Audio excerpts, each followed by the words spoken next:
Welcome to Compassion's Compass, Module 8, Giving and Taking.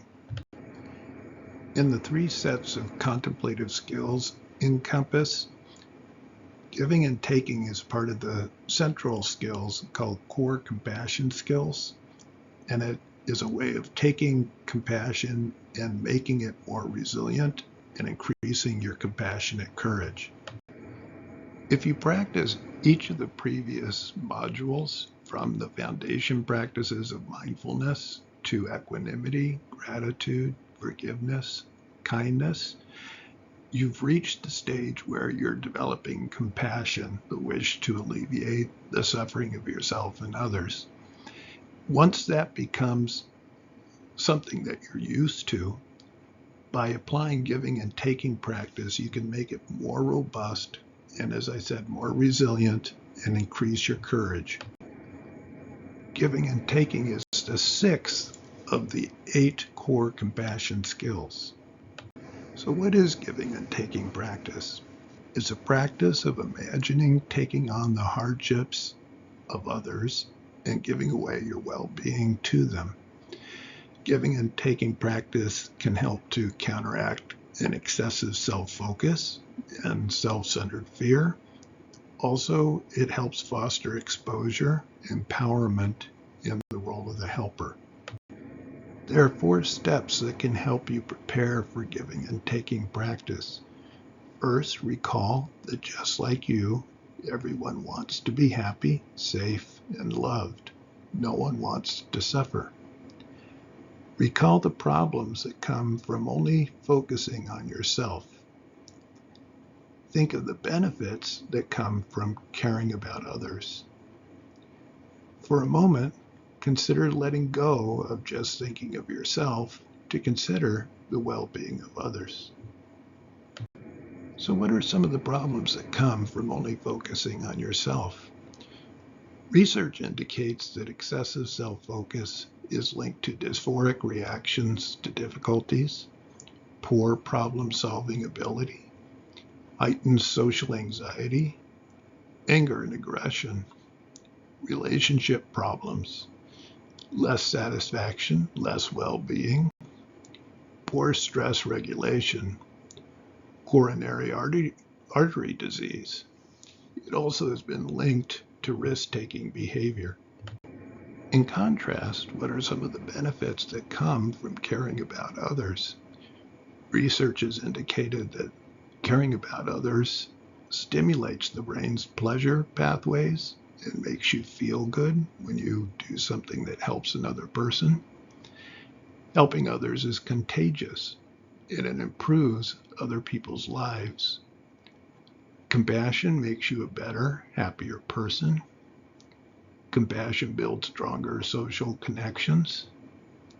Compassion improves your physical health as well. So for a moment, just consider letting go of only thinking about yourself and consider the well-being of others around you.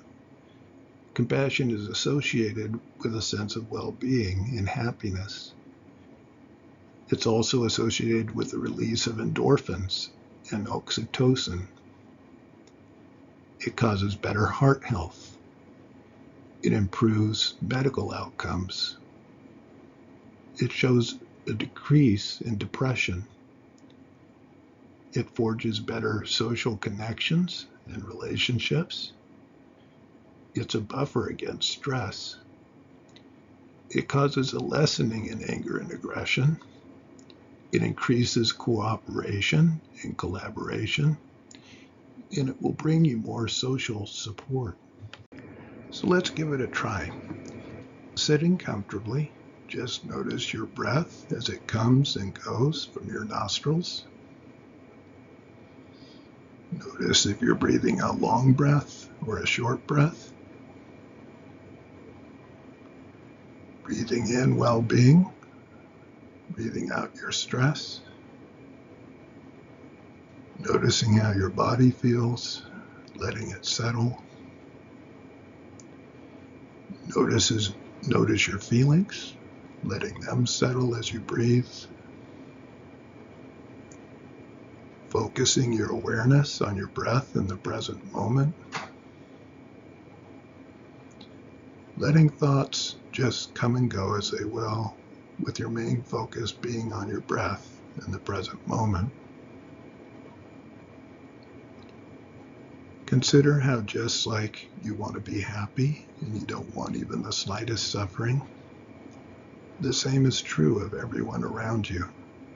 Everyone everywhere is just trying to find happiness and avoid suffering. For a moment, consider all the people in your life who have helped you, either directly or indirectly, by providing care, love, companionship, food, shelter, other things that you need for a happy life. Developing gratitude and a wish to pay it forward. As you're breathing, imagining breathing in well-being to yourself, wishing yourself well-being, and imagine breathing out well-being to others, thinking how wonderful it would be if we could all find happiness, security, safety, well-being, joy. As you consider the suffering that you encounter and that others around you encounter, develop the wish that you and others could be free from suffering and the causes of suffering. For a moment, stepping outside of your own fear about your own well-being, consider the well-being of people around you. And as you think ahead of things that worry you for yourself and for others you know, imagine those future problems just dissolve into light as you breathe in with compassion, and imagine removing those future suffering from yourself and from others. As it comes in, imagine it fills you with light, removing your own self-focused fear, filling you with courage, well-being. And as you breathe out with kindness, imagine breathing that kindness to your future self and to the future well-being of the people around you, filling all of you with light, well-being, contentment, and bringing you the courage to do what you need to forge a better future. You can expand this meditation to include everyone in your community, imagining breathing in all the different problems that people face in your community, that it dissolves into light, filling you with courage and well-being, reducing your own fears, and with kindness, breathing out well-being to everyone in your community, giving them whatever they need to move forward. You can expand the meditation out to include everyone in the country, everyone in the world, everyone everywhere. Imagining all of their suffering removed as you breathe in, transforming that into well-being as you breathe out, bringing whatever everyone needs.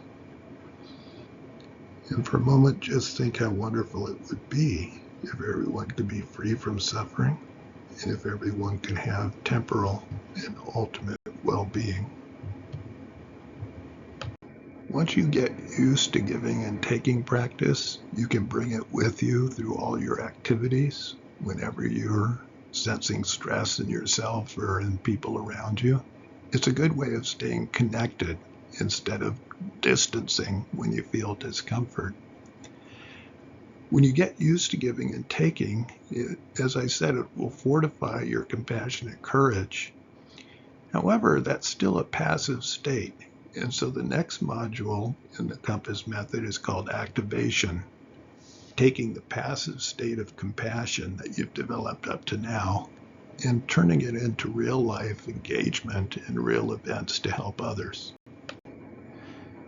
If you'd like to learn more about Compass, I encourage you to get the book, Compassion's Compass, Strategies for Developing Insight, Kindness, and Empathy. That's available through Rowman and Littlefield publishers. You can get it on Amazon and other sites.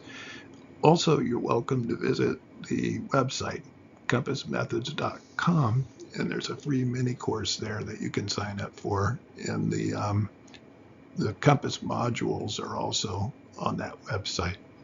Thanks for listening.